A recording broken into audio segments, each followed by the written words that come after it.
தினம் ஒரு நல்வார்த்தையை பார்ப்போம்.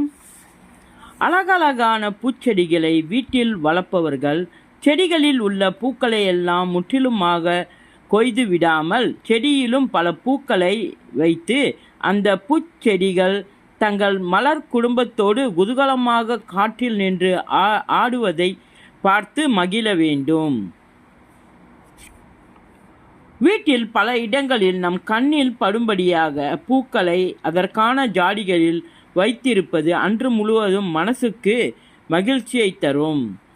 ரகசியம் என்பது என்ன?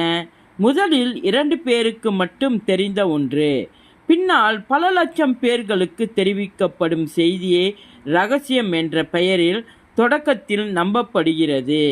வறுமை என்னும் நெருப்புக்கு நடுவில் கூட ஒருவன் படுத்து எழுந்திருக்கலாம்.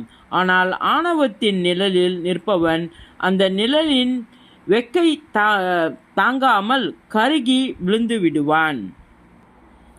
ஒரு நல்ல காரியத்தை செய்யாமல் கைவிடுவதற்கு நாம் 1000 காரணங்கள் உருவாக்குகிறோம். இதற்கு பெயர் உடல் இயலாமை அல்ல, மனதில் முடக்கவாதம். நம்மால் மற்றவர்களுக்கோ மகிழ்ச்சி பூட்பதை நாம் விரும்பவில்லையே என்று அதற்கு அர்த்தம். என் வீட்டு கல்யாணத்துக்கு அவள் வரவில்லை, அவன் வீட்டு கல்யாணத்துக்கு நான் ஏன் போக வேண்டும்? இப்படி சொன்னதும் பெரியதுமாக பல நல்ல காரியங்களை நாம் செய்வதில்லை. ரொம்ப தேங்க்ஸ் ஃப்ரெண்ட்ஸ்.